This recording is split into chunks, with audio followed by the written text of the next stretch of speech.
Hello students. तो कैसे हैं आप सभी। उम्मीद करता हूं कि आप सभी एकदम बढ़िया होंगे। तो मैं हितेश शर्मा स्वागत करता हूं आपके अपने ब्यूटीफुल से प्लेटफॉर्म एलएचएस फिजिक्स पॉइंट में। जैसा कि आज आपकी क्लास 11th की मैथमेटिक्स की जो क्लास है वो शुरुआत कर दी गई है उसकी। इसी प्रकार हम भी अपनी क्लास 11th की फिजिक्स की जो शुरुआत चल रही थी उसको आगे बढ़ाते हुए आज चैप्टर नंबर 2 का लेक्चर नंबर 3 आपके सामने लेकर आए हैं। लास्ट लेक्चर में हमने देखा था कि हमने विमाएं, विमीय समीकरण, विमीय सूत्र और उनके अनुप्रयोग कंप्लीट कर लिए थे। आपको वो क्लियर कट समझ में आए होंगे। ठीक है, कोई भी उनसे रिलेटेड परेशानी है तो आप कमेंट बॉक्स में जरूर कमेंट करें ताकि हमें आपकी डाउट का पता चल सके और हम उसका सॉल्यूशन कर सके। ठीक है, तो आज का लेक्चर बड़ा ही इंटरेस्टिंग होने वाला है क्योंकि आज हम कुछ नया टॉपिक पढ़ेंगे, बिल्कुल इंटरेस्टिंग टॉपिक पढ़ेंगे। बस आपको धैर्य बना के रखना होगा।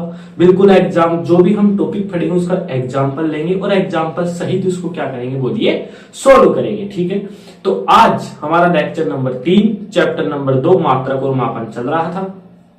आज का इस लेक्चर की शुरुआत हम करेंगे, दो नए शब्द हैं, यथार्थता और परिशुद्धता। नाम आपने पहले भी सुन रखा होगा, यथार्थता एक्यूरेसी, ठीक है, और परिशुद्धता। इन दो शब्दों के बारे में हम चर्चा करेंगे। ठीक है, और बिल्कुल एग्जाम्पल सहित हम इसको आपको समझाएंगे। बिल्कुल आपके लिए इजी हो जाएगा। आप देखेंगे ये क्या शब्द थे तो आसानी से समझ में आ गए। ठीक है, हमारा काम है आपके लिए कोई भी टॉपिक इजी बनाना और आपका काम है लगातार पढ़ना। ठीक है, तो सबसे पहले मैं इन दोनों शब्दों की परिभाषा लिखाता हूं, फिर एक ब्यूटीफुल सा एग्जाम्पल लेता हूं और हम चालू करते हैं। चलिए, तो आज का टॉपिक है, आप हेडिंग डालेंगे यथार्थता, यथार्थता एवं परिशुद्धता, यथार्थता एवं परिशुद्धता। तो यह है आज का टॉपिक। दो शब्द है, पहले इनका बिल्कुल इजी तरीके से मैं स्टेटमेंट लिखता हूं और फिर हम चलते हैं एग्जाम्पल की ओर। तो सबसे पहला मैं लिख रहा हूं आपके पास यथार्थता। पहले स्टेटमेंट लिखता हूं, दोनों के स्टेटमेंट लिखूंगा, उसके बाद हम एग्जाम्पल की तरफ बढ़ेंगे। यथार्थता क्या है? किसी भी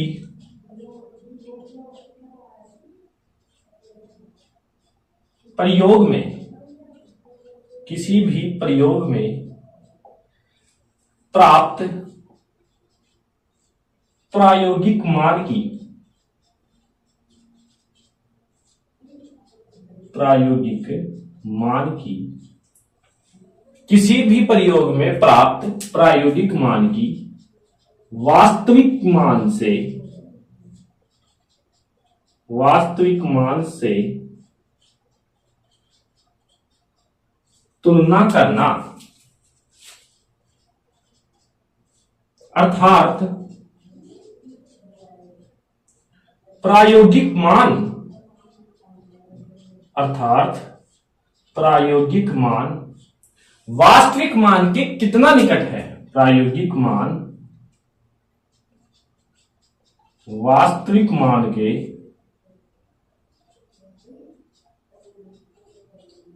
कितना निकट है।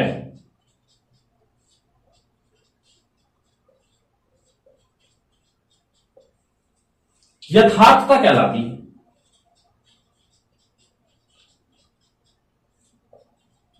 यथार्थता कहलाती है। देखिए, स्टेटमेंट आपका है किसी भी प्रयोग, अब हम आप साइंस के स्टूडेंट हैं तो एक्सपेरिमेंट तो करेंगे ही करेंगे।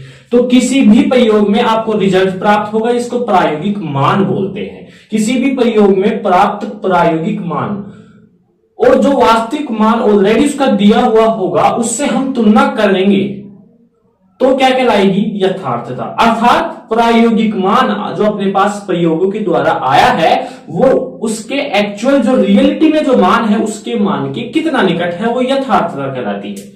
बिल्कुल एग्जांपल सही के स्टेटमेंट बिल्कुल आपके क्लियर हो जाएंगे। पहले मैं दूसरा स्टेटमेंट और लिख देता हूं, परिशुद्धता।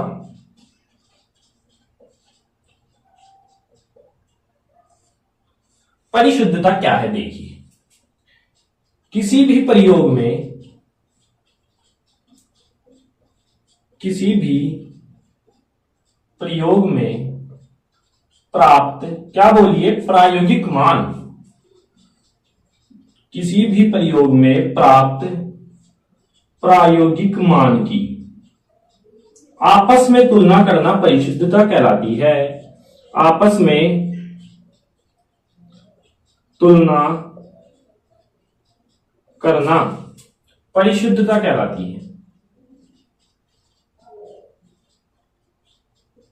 परिशुद्धता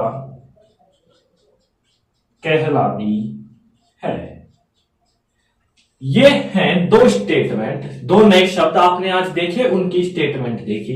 किसी भी प्रयोग में कोई भी आप एक्सपेरिमेंट करेंगे तो आपको रिजल्ट प्राप्त होगा, यानी उसका प्रायोगिक मान, और उस एक्सपेरिमेंट का आपको ऑलरेडी एक एक्चुअल में रिजल्ट दिखा मतलब देंगे। तो यदि आपका जो मान है वो उस वास्तविक मान के कितने पास में है तो यथार्थता कहलाती है, कितना एक्यूरेट है, समझ में आता है। और परिशुद्धता क्या कहते हैं, जो प्रायोगिक मान आपके पास आएंगे उनकी आपस में तुलना, वो आपस में एक दूसरे के कितने निकट है, वो परिशुद्धता कहलाती है। अब इसको मैं एक एग्जांपल से आपको बताता हूं। आपने पलायन वेग का नाम सुना होगा, जिसका मान होता है 11.2 किलोमीटर प्रति सेकंड। ऐसा वेग जिसको जो पृथ्वी के गुरुत्वाकर्षण जो बल है उसको क्या कर जाए, पार कर जाए, वो कहलाता है पलायन वेग। ठीक है, चलिए अब अपना एग्जाम्पल शुरू हो रहा है, और ये जो स्टेटमेंट है वो आपको बिल्कुल क्लियर होने वाले हैं, इजी होने वाले हैं। ऐसे बोलेंगे आप इन शब्दों से तो हम पहले से ही मिले हुए हैं। देखिए, तो पलायन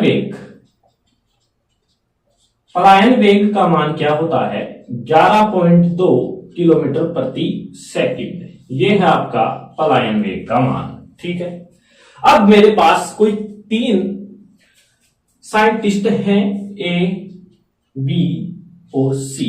ठीक है, अब तीनों ने अपने अपने रॉकेट तैयार कर लिए हैं। ठीक है, उनमें फ्यूल भी भर दिया है, मतलब ईंधन भी भर दिया है। अब बारी आती है कि अपना पहला ही सेकंड में कितना ईंधन इसको दे कि 11.2 मीटर प्रति सेकंड पार कर जाए। मतलब कहने का मतलब यह है कि जो ए वाला साइंटिस्ट है वो अब मान ऑब्जर्व कर रहा है, प्रयोग कर रहा है कि मेरे को पलायन वेग उसको पता है 11.2 किलोमीटर प्रति सेकंड है। अब अपना जो रॉकेट था वो, और उसने प्रयोग किया कि मैं इतना ईंधन डालूंगा तो मेरे पास इतना आया, इतना डालूंगा तो इतना आएगा। तो उसने जब प्रयोग किया तो उसके पास कुछ ये मान निकल कर आए। पहली बार जब उसने किया तो उस 11.2 आया, मतलब पहली बार रॉकेट में उसने ईंधन भरा और रॉकेट ने बताया कि हाँ मैं पहले सेकंड में 11.2 किलोमीटर प्रति सेकंड दूरी तय कर लूंगा। ठीक है, उसने दोबारा डाला कि भाई इससे ज्यादा, तो उसके पास आया 11.1 आया। ठीक है, उसने दोबारा डाला तो उसके पास आया 11.3 आया। उसने दोबारा डाला तो फिर से 11.2 आ गया, और फिर से उसने दोबारा किया तो उसके पास आया 11.3। ठीक है, उसने 5 बार परीक्षण किया, 5 बार रॉकेट में अलग अलग ईंधन डाला और देखा कि एक बार 11.2 है, एक बार 11.1, एक बार 11.3, एक बार 11.2 और एक बार 11.3। ये तो थी ए साइंटिस्ट की बात। ठीक है, यहां तक कोई दिक्कत नहीं होगी।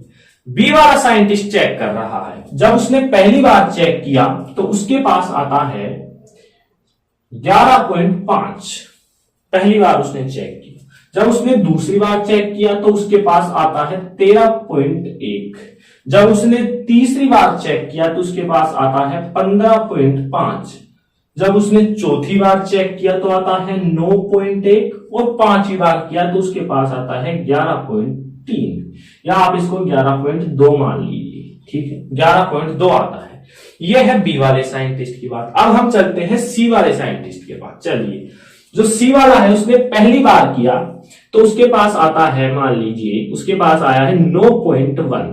ठीक है, दोबारा किया तो आया 9.3, दोबारा किया 9.2, फिर से किया 9.4, फिर से किया 9.1। तो ये थी तीनों साइंटिस्टों की कहानी, जिन्होंने अपने रॉकेट में अब इस प्रकार से ईंधन डाले कि पहली बार डाला तो 11.2 किलोमीटर प्रति सेकंड आपका रॉकेट चलेगा, दूसरी बार डाला तो 11.1, तीसरी बार डाला तो 11.3। इस प्रकार से इन्होंने 5 बार ईंधन डाल के चेक किए और देखे कि अपना रॉकेट पहली सेकंड में कितना ऊपर चला जाएगा। ठीक है, ये इसके क्या है, वेग थे तीनों साइंटिस्टों के। चलिए, अब आप इनमें से बताएंगे कि यथार्थता कौन है, परिशुद्ध मान कौन सा है। ठीक है, ये जैसे ही आप बता देंगे आपके ये दोनों स्टेटमेंट क्लियर हो जाएंगे। चलिए हम पहले चलते हैं ए वाले साइंटिस्ट के पास। आप ध्यान से देखेंगे कि ए वाला जो साइंटिस्ट है 11.2, ठीक है, बिल्कुल पहली बार में एक्यूरेट मान आ चुका है। 11.1 लगभग 11.2 के बराबर है, 11.3 भी उसके बराबर है, 11.2 फिर से एक्यूरेट है और 11.3 भी लगभग 11.2 के ही बराबर है। मतलब हम कह सकते हैं कि ये यथार्थ है। प्रायोगिक मान ये कौन से है, प्रायोगिक मान। ये कौन सा है बोलिए, वास्तविक मान। ये कौन सा है, वास्तविक मान। मतलब प्रायोगिक मान वास्तविक मान के कितना निकट है, देखिए ज्यादा अंतर नहीं दिख रहा है। 11.1 11.2 लगभग बराबर, 11.3 11.2 लगभग बराबर, 11.2 इक्वल, 11.3 11.2 लगभग बराबर। मतलब वास्तविक मान के कितना निकट है, कौन सा मान, प्रायोगिक मान वास्तविक मान के कितना निकट है, यथार्थता कहलाती है। तो हमने पाया कि हमारे पास जो एक्सपेरिमेंट किया उसका जो प्रायोगिक मान आया जो वास्तविक मान के बिल्कुल निकट है, बिल्कुल एक्यूरेट है, यानी इसको हम क्या बोलेंगे, यथार्थता। यानी ए वाला साइंटिस्ट क्या है, बिल्कुल एक्यूरेट है, उसने प्रयोग बहुत ही गजब किया है, यथार्थता हो गया। चलिए यथार्थता समझ में आई। दूसरी बात करते हैं, अब हम इसी साइंटिस्ट में परिशुद्धता की भी बात करते हैं। यथार्थता क्लियर हो गई होगी। परिशुद्धता, किसी भी प्रयोग में प्राप्त प्रायोगिक मान की आपस में तुलना करना, मतलब प्रायोगिक मान आपस में कितने निकट है। इन दोनों में की बात करूं तो 0.1 बिल्कुल एक्यूरेट आया है। मतलब ये भी क्या है, मतलब इनके आपस में जब हमने तुलना की तो ये बिल्कुल एक दूसरे के निकट शुद्ध, बिल्कुल परिशुद्ध का मतलब क्या है, प्योर, शुद्ध। तो ये बिल्कुल शुद्धता प्रदर्शित कर रहे हैं, तो ये क्या है, परिशुद्ध भी है। ये क्या है, परिशुद्ध भी है। यानी जो पहला साइंटिस्ट था उसने जो मान निकाले प्रायोगिक मान, वो यथार्थ भी है, परिशुद्ध भी है। ठीक है, बी वाले के पास अब हम चल रहे हैं। देखिए बी वाले ने जैसे ही किया 11.5, इससे थोड़ा ज्यादा है, फिर 13.1, फिर 15.5, फिर 9.1 और लास्ट में इसका बड़ा दम लगाने पर 11.2 आया। मतलब कि इसका कुछ मजा नहीं आया कि ये क्या निकाल रहा है, इसका कुछ पता ही नहीं है। इसको मतलब ईंधन डालना भी आता है या नहीं, मान निकालने भी आते हैं नहीं, ये अपने को पता नहीं है। क्योंकि देखो तो सही, आप मान तो देखो, एक तो 11.5.3 ज्यादा है, फिर डायरेक्ट ही 13.1, फिर 15.5, फिर 9.1 एकदम से कम आ गया और लास्ट में जाते जाते इसने कुछ किया काम।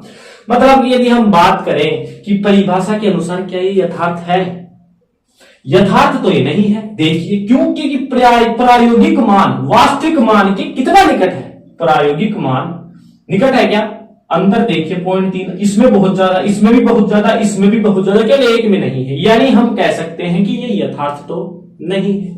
चलिए यथार्थ तो नहीं है। अब हम बात करते हैं परिशुद्ध की। किसी भी प्रायोगिक मान की आपस में तुलना करना, अब इनके आपस में तुलना करोगे तो अंतर भी आ रहा है, तो मतलब ये परिशुद्ध भी नहीं है। समझ में आया। अब आपको धीरे धीरे कहानी समझ में आ रही होगी। ठीक है, समझ में आ रहा होगा आपको बिल्कुल। ये वाला साइंटिस्ट अच्छा नहीं लगा, ये वाला आपको अच्छा लगा हो। इसने दोनों रिजल्ट दिए और इसने दोनों ही नहीं दिए, ना तो ये यथार्थ दिया और ना इसने परिशुद्ध दी। चलिए अगला साइंटिस्ट सी के पास अब हम चल रहे हैं। देखिए सी वाला कैसा है। सी वाले ने पहला ऑब्जर्व किया 9.1, दूसरा 9.3, 9.2, 9.4, 9.1। मतलब कि आप इसको देखते ही बता दिया, आपको समझ में आ गया होगा कि ये यथार्थ तो नहीं है। ठीक है, कैसे नहीं है, प्रायोगिक मान वास्तविक मान के कितना निकट है, सब में बहुत अंतर है, लगभग 2 का तो अंतर वैसे ही है। मतलब ये यथार्थ तो नहीं है। चलिए ये तो आपको समझ में आया, यथार्थ तो नहीं है। अब हम बात करते हैं परिशुद्धता की। परिशुद्धता देखेंगे कि आपस में तुलना करो इनकी, आपस में मैंने इन दोनों की 0.2, 0.1, 0.2, 0.1, मतलब बहुत ही कम अंतर है। मतलब आप कह सकते हैं कि परिशुद्ध तो है, मतलब आप कह सकते हैं कि इस साइंटिस्ट की कुछ ना कुछ ऐसी गलती है, यदि हम उसको बता दें तो बिल्कुल एक्यूरेट मान आ सकता है, मतलब बिल्कुल यथार्थ मान आ सकता है, बिल्कुल एक्यूरेसी इसके अंदर आ सकती है।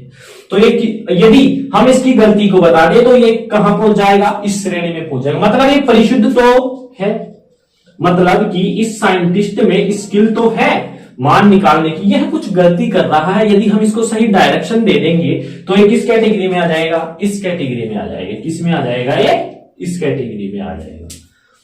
तो ये था, मैंने जो आपको दो शब्द दिए थे उनसे मिलवाया, परिचय कराया, यथार्थता एवं परिशुद्धता का। ठीक है, ए वाला बिल्कुल मतलब यथार्थता भी है तो उसमें परिशुद्धता भी है। देख लीजिए, यथार्थता की डेफिनेशन प्रायोगिक मान वास्तविक मान के कितना निकट है, बिल्कुल निकट है, यथार्थता है।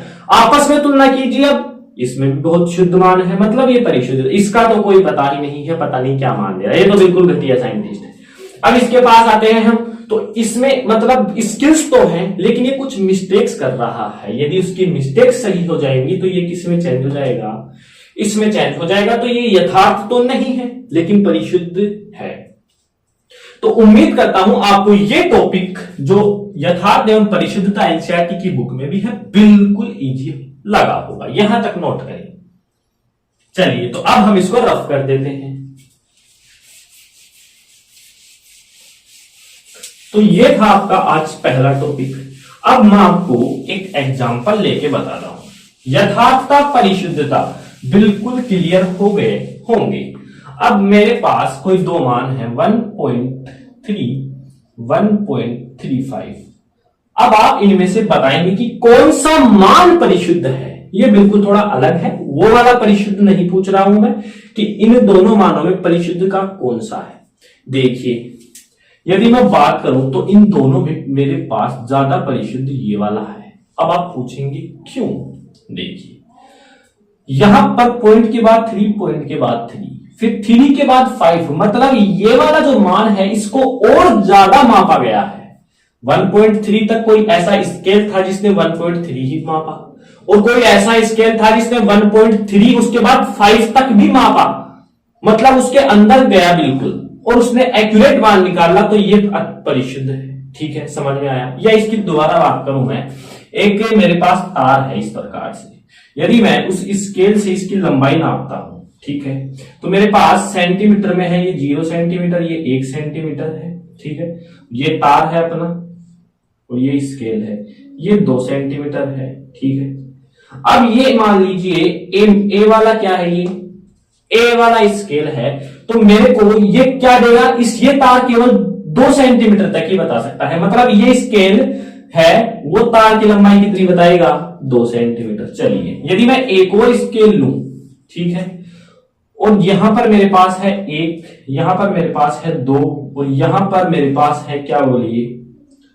इस तार को यदि मैं और यहां तक ही रहने दूं, और तो ये है मेरे पास 3। ठीक है, यदि मैं इसको भी 1 2 3 4 5 6 7 8 9 में कर दूं, ठीक है, तो ये यहां तक जाएगा यहां पर अपना, तो ये कितना हो गया 2.7। मतलब ये वाला जो स्केल है ये इसको ज्यादा यथार्थता से मापन कर रहा है। मतलब परिशुद्ध मान कौन सा हुआ बोलिए, इन दोनों में 2.7 और 2 में ये वाला मान। तो ये है आपकी थोड़ी सी परिशुद्धता की पहचान करना। आप यहां लिख लेंगे कि यदि आपको मैं एक क्वेश्चन देता हूं कि बताइए कि 1.3 1.32 1.33 और 1.4 5 6 7 इन दोनों में से परिशुद्ध अधिक कौन है, तो आप सीधा जवाब देना ये वाला परिशुद्ध है। क्यों है, क्योंकि इसको ज्यादा बारीकी से नापा गया है, इसके ज्यादा अंदर तक गया है। ठीक है, मान में, तो ये वाला परिशुद्ध है। ये आप जब एनडीए वगैरह डिफेंस की जब एग्जाम देंगे तो उसमें ये पूछा जाते हैं, छोटे छोटे प्रश्न है। ठीक है, तो ये आपको समझ में आ गए होंगे। अब मैं इसको उतार लीजिए, रफ कर दे।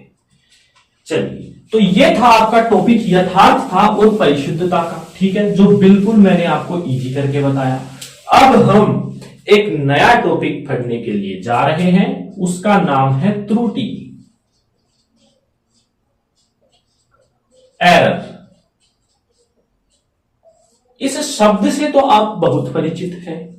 जब भी आप मोबाइल चलाते हैं तो उसमें इंटरनेट कम हो जाता है तो या इंटरनेट बंद हो जाता है तो ऐसे आता है एरर या रीट्राई वगैरह वगैरह। अलग अलग फोनों में अलग अलग सिस्टम होते हैं। तो एरर मतलब आप इस शब्द से तो परिचित हैं, त्रुटि, लेकिन आप फिजिक्स की तरफ नहीं हैं। अब आप फिजिक्स से भी होने वाले हैं थोड़ी ही देर में। ठीक है, तो त्रुटि क्या है, सबसे पहले हम इसकी डेफिनेशन देखेंगे। ठीक है, फिर उसके बाद हम इसके कुछ प्रकार देखेंगे। ठीक है, तो सबसे पहले मैं इसकी डेफिनेशन लिखता हूं, फिर मैं आपको समझाता हूं। त्रुटि क्या है? देखिए, त्रुटि है वास्तविक मान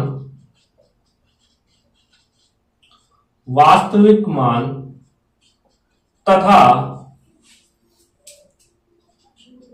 प्रायोगिक मान में अंतर। वास्तविक मान तथा प्रायोगिक मान में अंतर ही त्रुटि कहलाती है।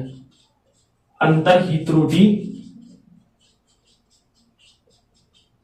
कहलाती है। त्रुटि क्या है? ऐसी त्रुटि या जिसमें वास्तविक मान तथा प्रायोगिक मान में अंतर आए। मतलब आपको कोई मैंने एक्सपेरिमेंट दिया, उसका मैंने वास्तविक मान मैंने ऑलरेडी आपको बता दिया, और आपका उससे कुछ अलग आया, उसमें जो भी अंतर आ रहा है वो क्या है? एरर। बिल्कुल एक्यूरेट आना चाहिए आपका तो आंसर। यदि मैंने कोई आंसर बताया कि आपका आंसर 10.8 आना चाहिए और आपका आ रहा है 10.5, मतलब 0.3 की आपने एरर कर दी, तो उसे ही क्या बोलेंगे? एरर बोलते हैं। मतलब वास्तविक मान तथा प्रायोगिक मान में अंतर को ही क्या बोलते हैं? त्रुटि कहते हैं। यह स्टेटमेंट क्लियर हुआ होगा। एग्जांपल लेके बता देता हूं मैं। मान लीजिए एक स्टूडेंट है ए, ठीक है, आपने इसका नाम तो सुना ही होगा, किसका? गुरुत्वीय त्वरण, जिसका मान होता है 9.8 मीटर प्रति सेकेंड। ठीक है, जिसका मान कितना होता है? 9.8 मीटर प्रति सेकेंड। ए स्टूडेंट था, ठीक है, जिसका नाम हम लिख देते हैं राम। कोई स्टूडेंट था राम, उसको मैंने बोला, एक प्रयोग दिया कि आप मेरे को गुरुत्वीय त्वरण जो 9.8 है उसका मान निकाल के दे। ठीक है, मैंने बोला उसको, तो वो मेरे पास निकाल के देता है 9.5 मीटर प्रति सेकेंड। सभी उपकरण दे दिए, मैंने उसको पूरा एक्सपेरिमेंट बता दिया और उसको बोला कि आप मेरे को गुरुत्वीय त्वरण का मान निकाल कर दे, जो कि 9.8 है। ये मान कौन सा है? वास्तविक। कौन सा है ये मान? वास्तविक है।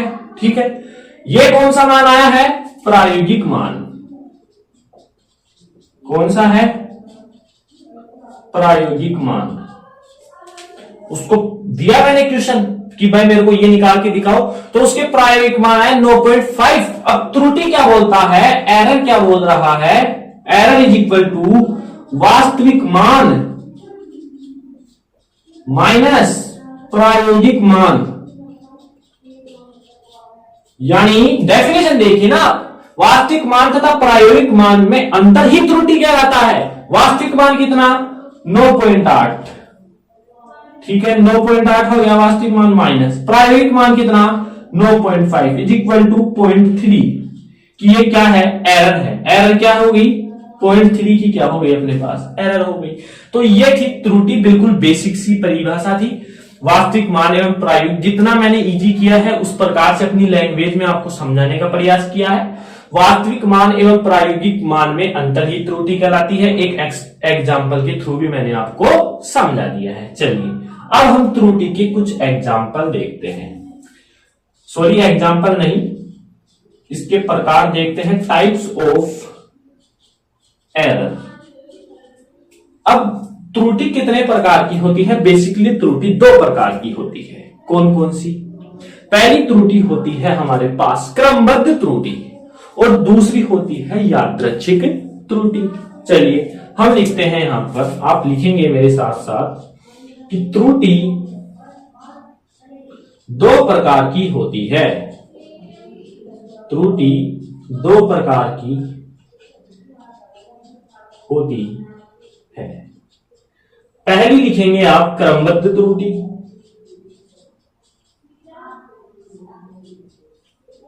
और दूसरी आप लिखेंगे यादृच्छिक त्रुटि। दूसरी कौन सी है बोलिए? यादृच्छिक त्रुटि। अभी तक मैंने आपको जो भी पढ़ाया है बिल्कुल मेरे को शॉर्ट कह सकता हूं मैं कि आपको समझ में आया है। यथार्थता, परिशुद्धता भी तो त्रुटि भी आपको समझ में आई है और इसके 2 प्रकार हैं, वो भी अभी थोड़ी देर में आपको समझ में आ जाएंगे। तो आप यहां तक पहले नोट करें। चलिए अब हम इसको मिटा देते हैं और हम त्रुटि जो हमारे पास है उसके दोनों प्रकार हम पढ़ते हैं। चलिए ठीक है, तो अब हम त्रुटि का जो पहला प्रकार है वो हम पढ़ने के लिए जा रहे हैं। वो क्या है? सबसे पहला है क्रमबद्ध त्रुटि। कौन सा है?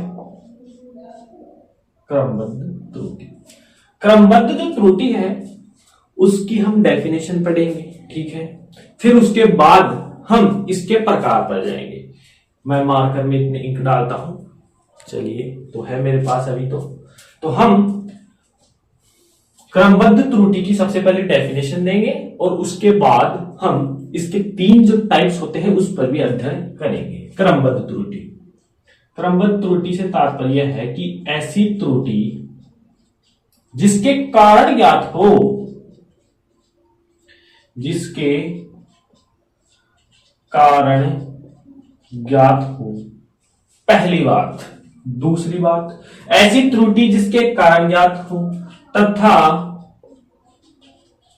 एक दिशा में धनात्मक, एक दिशा में धनात्मक तथा एक दिशा में ऋणात्मक तथा एक दिशा में ऋणात्मक हो, क्रमबद्ध त्रुटि कहलाती है। क्रमबद्ध त्रुटि कहलाती है।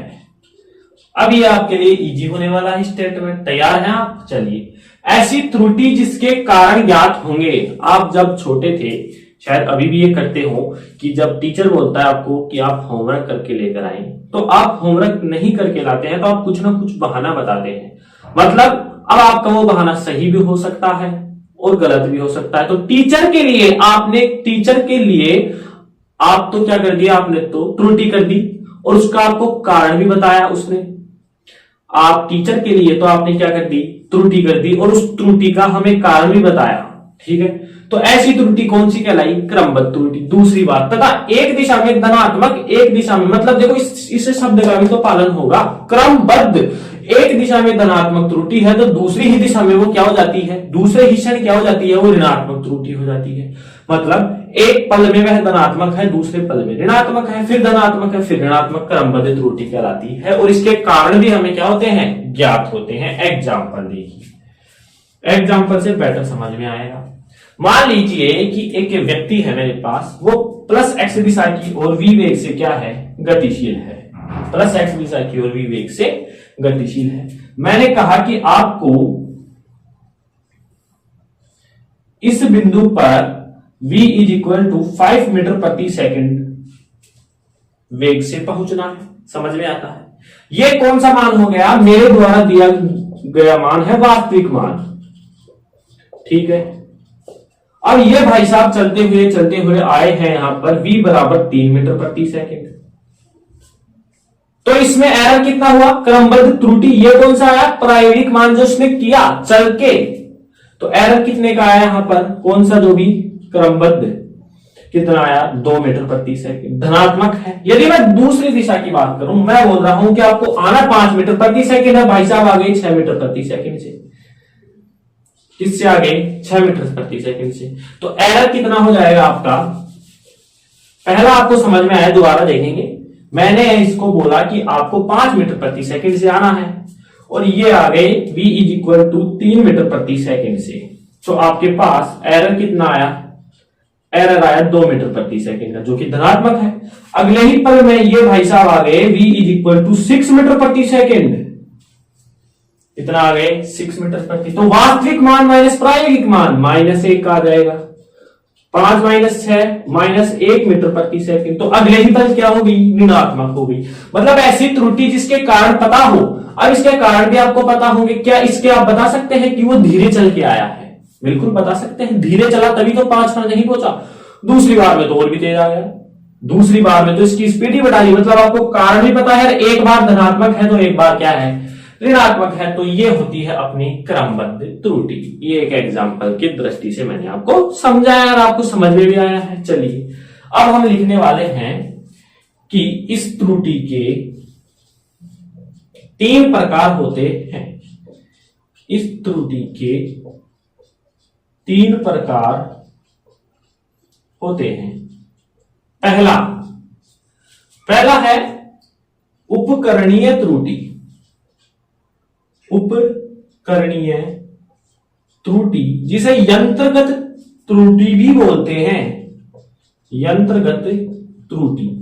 चलिए, दूसरी है हमारे पास प्रायोगिक तकनीक से उत्पन्न त्रुटि। प्रायोगिक तकनीक से उत्पन्न त्रुटि, ठीक है। और तीसरा है व्यक्तिगत कारणों के कारण उत्पन्न त्रुटि। व्यक्तिगत कारणों के कारण उत्पन्न त्रुटि। यानी मैं इन अपने पास बेसिकली कंफ्यूजन नहीं होना है। 2 ही प्रकार की त्रुटियां हैं, क्रमबद्ध और यादृच्छिक। त्रुटि की डेफिनेशन पढ़ी, वास्तविक मान प्रायोगिक मान में अंतर एक एग्जांपल से बताया। उसके 2 प्रकार, क्रमबद्ध और यादृच्छिक। क्रमबद्ध की डेफिनेशन समझाया। क्रमबद्ध के ही 3 प्रकार हैं, उपकरणीय, प्रायोगिक, व्यक्तिगत। अब मैं इसका थोड़ा ओवरव्यू देता हूं, फिर हम स्टेटमेंट की ओर डायरेक्टली चलते हैं। उपकरणीय त्रुटि मतलब कि ऐसी त्रुटि जिसके उत्पन्न होने का कारण, मान लीजिए आप कोई प्रयोग कर रहे हैं और आपका उपकरण ही क्या है, गलत है, तो उसके कारण उत्पन्न त्रुटि उपकरणीय त्रुटि हो गई। नाम से पता चल रहा है उपकरणीय त्रुटि मतलब आप कोई प्रयोग कर रहे हैं और आपके प्रयोग का जो रिजल्ट आया वो थोड़ा त्रुटिपूर्वक आया, त्रुटिपूर्ण आया। क्यों आया? क्योंकि वो उपकरण ही क्या था, गलत था, तो वो उपकरणीय त्रुटि। प्रायोगिक तकनीक से उत्पन्न त्रुटि दूसरा क्या है कि आपका जो प्रयोग किया है आपने, उसमें आपकी स्किल्स क्या है, थोड़ी खराब है। मतलब आपको जिस एक्सपेरिमेंट में जो उपकरण सही जगह लगाना था वो आपने लगाया ही नहीं, अलग जगह लगा दिया, तो उसके कारण उत्पन्न त्रुटि प्रायोगिक तकनीक से उत्पन्न। और व्यक्तिगत क्या है, मतलब आपके पास रिजल्ट बिल्कुल सही आ रहे हैं, बिल्कुल प्रेक्षण सही आ रहे हैं, लेकिन प्रेक्षक यानी हम उसको लिखने में ही असावधानी कर रहे हैं, तो वो कौन सी हो गई, व्यक्तिगत कारणों के कारण उत्पन्न त्रुटि हो गई। यहां तक आप नोट करें, फिर एक एक को हम पढ़ते हैं, स्टेटमेंट लिखेंगे, एग्जाम्पल से समझते हुए चलेंगे। चलिए मिटा देते हैं हम इसको। तो सबसे पहला हमारे पास आता है क्रमबद्ध त्रुटि का यंत्रगत त्रुटि। कौन सा बोलिए, यंत्रगत त्रुटि। यंत्रगत त्रुटि ऐसी त्रुटि जिसमें किसी प्रयोग में उत्पन्न त्रुटि, किसी प्रयोग में उत्पन्न त्रुटि का कारण त्रुटिपूर्ण उपकरण हो। त्रुटिपूर्ण यानी त्रुटिपूर्ण, या दूसरा और भी अच्छा शब्द त्रुटि युक्त उपकरण हो, मतलब उपकरण ही आपका खराब है। त्रुटि युक्त उपकरण ऐसी त्रुटि जिसमें किसी प्रयोग में उत्पन्न त्रुटि का कारण त्रुटिपूर्ण या त्रुटि युक्त उपकरण हो, क्या कहलाता है, यंत्रगत त्रुटि कहलाती है। यंत्रगत त्रुटि कहलाती है। एग्जाम्पल देखिए, स्टेटमेंट कुछ ज्यादा खास नहीं है। ऐसी त्रुटि जिसके में प्रयोग में जो आप कर रहे हैं इसमें उत्पन्न त्रुटि का कारण क्या हो, आपका त्रुटि युक्त या त्रुटिपूर्ण उपकरण हो, आपका उपकरण ही डैमेज हो, खराब हो। जैसे यदि मैं एग्जांपल की आप यहां पर बात करूं तो त्रुटिपूर्ण उपकरण हो, जैसे आपको मैंने कोई वायर दे दिया है, ये AB वायर है, उसको मैंने आपको बोला कि आप स्क्रू गेज से इसका, आप आगे एक्सपेरिमेंट करेंगे 12th क्लास में, स्क्रू गेज 11th में ही करेंगे, इसी सिलेबस में आपके 11th में, तो स्क्रू गेज से आप इस तार की लंबाई ज्ञात कीजिए। जब आप एक्सपेरिमेंट करेंगे तो आपको बताया जाएगा कि जो स्क्रू गेज है उसका अल्पतमांक होता है 0.01 सेंटीमीटर। अल्पतमांक का मतलब है बहुत सूक्ष्म माप को मापना ही, सूक्ष्म मान को मापना ही अल्पतमांक कहलाता है। मतलब कि इस स्केल का स्क्रू गेज के द्वारा सबसे सूक्ष्मतम जो मान है वो 0.01 सेंटीमीटर तक मापा जा सकता है। ये तो रही एक्यूरेट की बात, लेकिन आपका यदि स्क्रू गेज ही गलत हो, स्क्रू गेज ही 0.03 सेंटीमीटर अल्पतमांक का हो, तो आपकी जो तार की लंबाई होगी वो गलत ही होगी, सही आएगी क्या? क्यों? क्योंकि आपका स्क्रू गेज ही गलत है, स्क्रू गेज का अल्पतमांक ही गलत है। तो ये थी क्रमबद्ध त्रुटि। तो किसके कारण थी ये? उपकरणीय त्रुटि, उपकरणीय त्रुटि। तो इसमें ऐसी त्रुटि जिसमें किसी प्रयोग में उत्पन्न त्रुटि का कारण त्रुटिपूर्ण या त्रुटि युक्त उपकरण हो, यह अंतर्गत त्रुटि कहलाती है। मैंने आपको दिया कि मान लीजिए एक एबी तार है जिसकी लंबाई ज्ञात कीजिए स्क्रू गेज की सहायता से, उसका अल्पतमांक कितना है? एक्चुअल में 0.01 सेंटीमीटर, लेकिन आपको जो दिया गया स्क्रू गेज में 0.03 था, तो आप कितना ही एक्यूरेसी माने मतलब मान निकाले, आपका वो मान गलत ही आएगा। तो ये थी आपकी यंत्रगत त्रुटि। दूसरी त्रुटि क्या है? एग्जाम्पल से मैंने आपको बता दिया है। दूसरी त्रुटि, दूसरी है प्रायोगिक तकनीक के कारण, प्रायोगिक तकनीक के कारण उत्पन्न त्रुटि। ठीक है, प्रायोगिक तकनीक के कारण उत्पन्न त्रुटि। तो ऐसी त्रुटि जिसमें प्रेक्षक द्वारा, यानी जो एक्सपेरिमेंट कर रहा है, प्रेक्षक द्वारा प्रायोगिक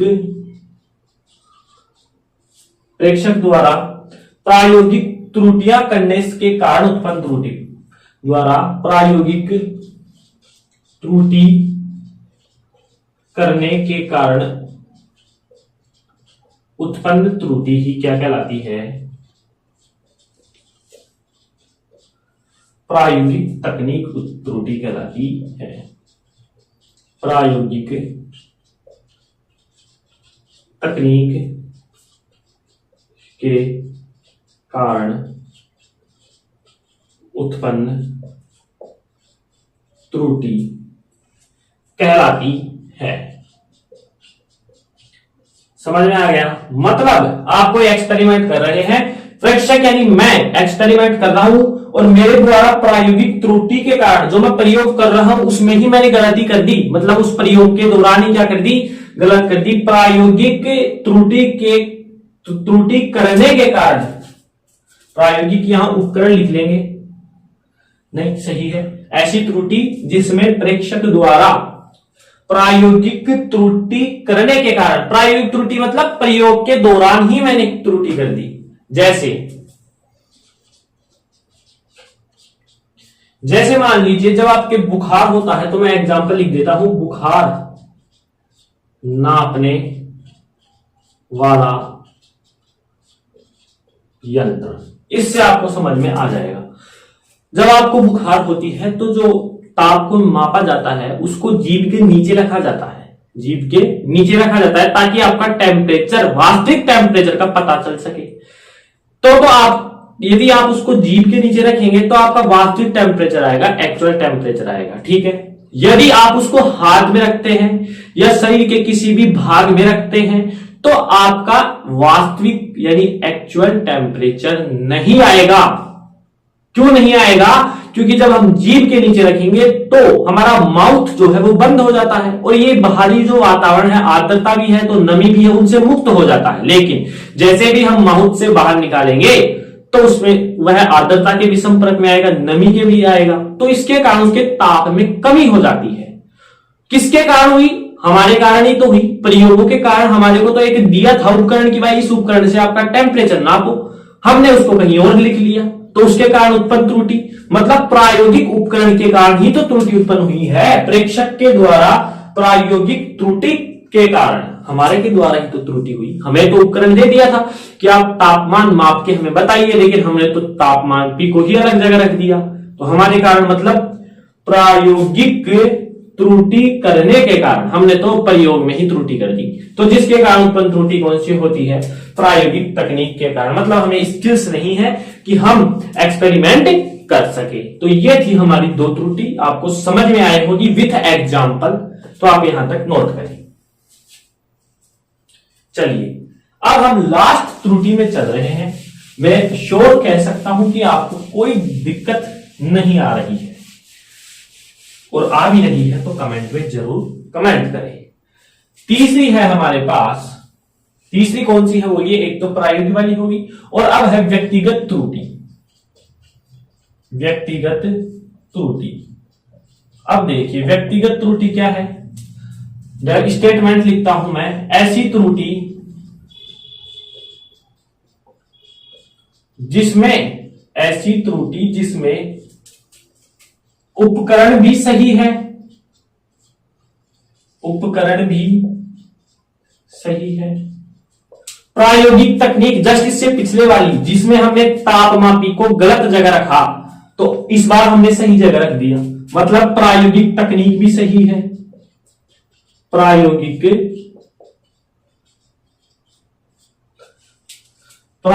तकनीक भी क्या है? सही है। प्रायोगिक तकनीक भी सही है, लेकिन प्रेक्षक द्वारा, मतलब जो एक्सपेरिमेंट कर रहा है, प्रेक्षक द्वारा प्रेक्षण को, ऑब्जर्व जो हमें हुआ है प्रयोग करने पर, प्रेक्षण को लिखने में असावधानी बरतना, लिखने में असावधानी प्रदर्शित करना, असावधानी प्रदर्शित करना ही व्यक्तिगत त्रुटि कहलाती है। व्यक्तिगत त्रुटि कहलाती है। तो यह थी आपकी तीसरी त्रुटि। यह बिल्कुल इजी है, मतलब आपका जो उपकरण लिया है वो भी सही है, पहली त्रुटि की जैसे नहीं है। ठीक है, आपने प्रायोगिक तकनीक, इस बार स्किल भी सही, तापमापी को भी सही जगह रखा है, लेकिन आपके पास रिजल्ट सही आया। वही मैं गुरुत्वीय त्वरण की बात करूं, आपको पास रिजल्ट बिल्कुल एक्यूरेट आ चुका है 9.8, लेकिन आप लिख रहे हैं 9.6 ही। किसकी गलती है? आपकी गलती है। आपने रिजल्ट भी सही निकाला है, प्रेक्षण 9.8 मीटर प्रति सेकंड बिल्कुल सही निकाला है, लेकिन लिख रहे हैं कितना? 9.6 मीटर प्रति सेकंड, 9.6 मीटर प्रति सेकंड ही लिख रहे हैं। गलती किसकी है? व्यक्तिगत गलती है, ये तो प्रेक्षक की गलती है, या तो उसको दिख रहा ही नहीं है, दिख रहा है तो वो जानबूझकर 9.6 लिख रहा है, यदि जानबूझकर नहीं तो उसको जल्दी ज्यादा है। समझ में आ रहा है? तो ये है आपकी व्यक्तिगत त्रुटि, खुद के कारण, मतलब आपको उपकरण मैंने दिया वो भी सही है, प्रायोगिक त्रुटि भी सही है, लेकिन आप लिखने में जल्दबाजी कर रहे हैं, असावधानी बरत रहे हैं, जिसके कारण उत्पन्न त्रुटि व्यक्तिगत त्रुटि। यहां तक आप नोट करें। बिल्कुल ये क्रमबद्ध त्रुटि यहां पर समाप्त होती है, आपको आसानी से ये समझ में आया होगा, यहां तक नोट करें। चलिए, तो ये थी क्रमबद्ध त्रुटि। और अब इसका लास्ट हम दूसरा जो पार्ट है त्रुटि का, दूसरा टाइप है, वो है यादृच्छिक त्रुटि। यादृच्छिक त्रुटि, स्टेटमेंट लिख रहा हूं मैं, ऐसी त्रुटि जिसका कारण ज्ञात न हो। क्रमबद्ध त्रुटि क्या थी? ऐसी त्रुटि जिसका कारण ज्ञात हो। 3 कारण ज्ञात थे ना में, उपकरण भी गलत हो सकता है, प्रायोगिक तकनीक भी गलत हो सकती है, व्यक्तिगत हम भी कर सकते हैं, तो जिनके कारण पता थे। यादृच्छिक, ऐसी त्रुटि जिसके कारण ज्ञात न हो, यादृच्छिक त्रुटि कहलाती है। क्या कहलाती है? यादृच्छिक त्रुटि कहलाती है। यादृच्छिक त्रुटि, बस इसकी एक छोटी सी डेफिनेशन है कि ऐसी त्रुटि जिसके कारण ही ज्ञात नहीं हो, यादृच्छिक त्रुटि कहलाती है। मतलब आप प्रयोग कर रहे हैं, एक्सपेरिमेंट कर रहे हैं, एरर आ रहा है, लेकिन आपको पता नहीं चल रहा है कि मैंने गलती कहां कर दी। जैसे इस एग्जांपल से आपके ये जो प्रकार है बिल्कुल इजी होने वाला है। जैसे बार बार प्रयोग करने पर, बार बार प्रयोग करने पर उत्पन्न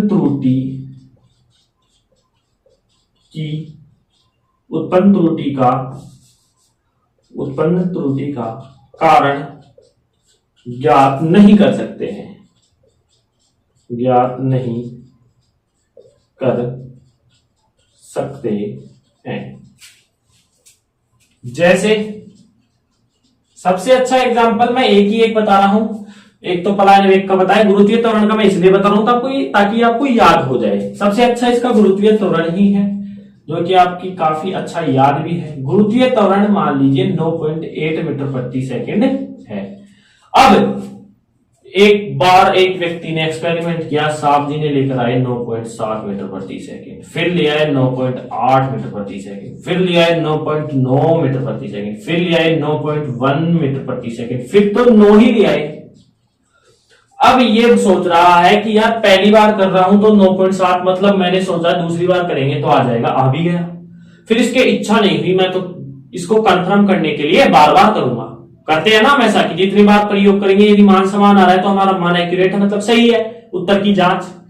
तो 9.8 के बाद इसने संतुष्टि नहीं की, इसने बोला तो करूंगा। चलिए करा तो ये ज्यादा निकल गया, फिर करा फिर कम आ गया, और फिर करा तो और भी कम आ गया। मतलब इसको पता ही नहीं चल रहा है, मतलब प्रोसेस वही है जिस प्रकार से इसने 9.8 निकाला वही सब प्रोसेस है, लेकिन इसका तो आंसर ही कम होता जा रहा है और इसको पता भी नहीं चलेगा, चल रहा भी नहीं है कि मैं गलती कहां कर रहा हूं। तो वो त्रुटियां होती है यादृच्छिक त्रुटि। तो उम्मीद करता हूं आपको जो त्रुटि की डेफिनेशन, उसके प्रकार आसानी से समझ में आए होंगे। मैंने हर प्रकार का एग्जाम्पल आपको बताया है ताकि आपको बेटर तरीके से समझ में आ सके। तो आप यहां तक नोट करें। चलिए अब हम इसको मिटा देते हैं। तो ये थी आपकी त्रुटि, ठीक है। तो ये थी आपकी त्रुटि। त्रुटि की मैंने डेफिनेशन, अपना टॉपिक हुआ था परिशुद्धता यथार्थता से स्टार्ट, जो कि एनसीईआरटी में दे रखा है। वो आपको बिल्कुल इजी बताया मैंने, समझ में आया होगा, श्योर हूं मैं इस बात से, तो गारंटी देता हूं। उसके बाद त्रुटि मैंने बताई, उसके 2 टाइप्स बताए। पहली टाइप्स के 3 टाइप्स थे, दूसरी तो अपने आप में ही एक त्रुटि थी, वो मैंने आपको बता दी है, ठीक है। अब थोड़ा लेक्चर लंबा हो जाएगा, इसलिए हम आज के लेक्चर को यही समाप्त करते हैं। आप बोर ना हो, आपके लिए फिजिक्स नहीं है, नहीं तो है, 10th पास आउट करके आए हो आप, ठीक है। तो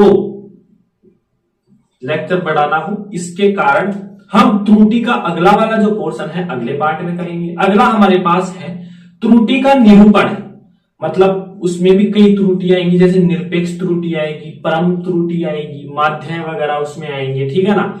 और त्रुटियों का संयोजन, ये 2 टॉपिक त्रुटि से रिलेटेड बचे हुए हैं अभी। इनको या तो कल हम फिनिश कर देंगे या एक लेक्चर और आएगा, मतलब या तो हम 3 पार्ट में इसको कंप्लीट करेंगे। ये पार्ट 1 है आपका, जिसमें आपको बेसिक त्रुटि की डेफिनेशन, 2 एग्जाम्पल और उनकी भी डेफिनेशंस, उनके भी एग्जाम्पल विथ एग्जाम्पल हमें बता दिए गए हैं। और यथार्थता परिशुद्धता, यहां से क्वेश्चन पूछा जाता है, याद रखें इस बात को, यहां से क्वेश्चन पूछा जाता है, डेफिनेशन भी पूछ लेता है। और ये था हमारा पार्ट 1। तो अब हम जो बचा हुआ है त्रुटियों का निरूपण और संयोजन, ये तो या तो हम इसको कल के लेक्चर में कवर करेंगे या कल के लेक्चर के बाद एक छोटा सा लेक्चर और आएगा, उसमें हम कवर कर लेंगे। ज्यादा बर्डन आपको नहीं लेना है, तो आप लगातार पढ़ाई करते रहें। उम्मीद करता हूं आपको ये समझ में आ रहा होगा। और कोई भी डाउट हो तो प्लीज मुझे कमेंट बॉक्स में जरूर कमेंट करें। जितने भी 11th के स्टूडेंट हैं वहां तक शेयर करें, और ये बिल्कुल ना सोचे कि 11th है आराम से पढ़ लेंगे हम, हमारी क्लासेस चालू होंगी तब हम कवर कर लेंगे। अभी से करो ताकि आपका जो ड्रीम है IIT JEE या नीट वगैरह, उसको आप फर्स्ट अटेम्प्ट में क्रैक कर सको, ठीक है। तो फिर से मिलते हैं स्टूडेंट्स एक नए लेक्चर के साथ। तब तक के लिए all the very best, good bye, take care, पढ़ाई करते रहें।